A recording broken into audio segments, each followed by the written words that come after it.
সুপারি কিলার দিয়ে খুনের ছক, প্রাণনাশের আশঙ্কায় ভাঙড় থানায় এফআইআর চাইলেন তৃণমূল নেতা কায়জার। প্রাণনাশের আশঙ্কা প্রকাশ করে ভাঙড় থানায় এফআইআর দায়েরের আবেদন করলেন ভাঙড়ের তৃণমূল নেতা কায়জার আহমেদ। ইমেল মারফত তিনি থানায় লিখিত অভিযোগ জমা দিয়েছেন।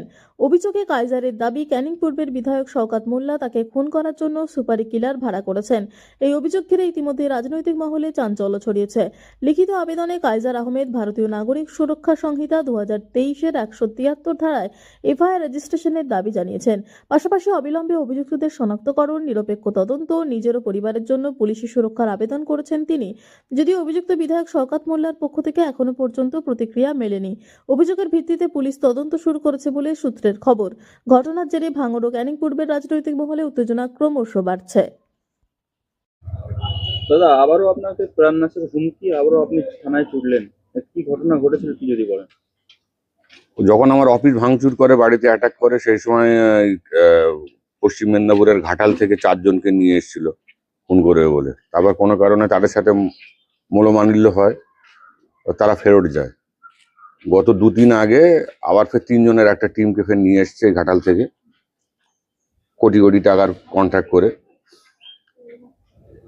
অ্যাকচুয়ালি ও ভয় পাচ্ছে, কাইজার আতঙ্কে ভুগছে। প্রথমে হাইকোর্টে গিয়ে নানা রকম ভাবে আমাকে মিথ্যে কেসে ফাঁসিয়ে জেল খাটানোর চেষ্টা করেছে, সেগুলো পেরে ওঠেনি।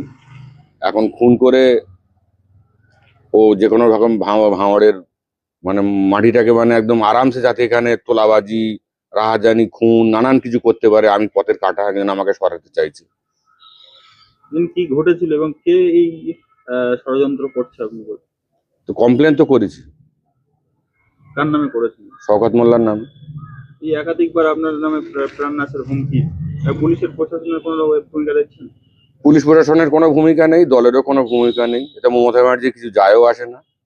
মারছে কে মুসলিম, মরছে কে মুসলিম, তাতে একটা মূল্য ওনার কিছু যায় আসে না। আমাদের যখন প্রয়োজন ছিল ব্যবহার করেছে, আবার যখন এখন ওর প্রয়োজনে ওকে ব্যবহার করছে, তাতে কে মরলো কে বাঁচলো তাতে ওনার কিছু যায় আসে না।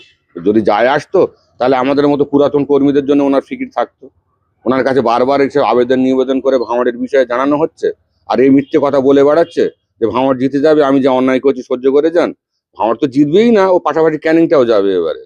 তো মমতা ব্যানার্জি এগুলো বুঝতে পারছে না। অভিষেক ব্যানার্জির কাছে অনুরোধ করবো, এর মতো দুষ্টু লোককে মিডিয়েট ওর জায়গা, যেখানে খুনি সন্ত্রাসী যেখানে প্রয়োজন সেখানে ওকে পাঠিয়ে দেয়।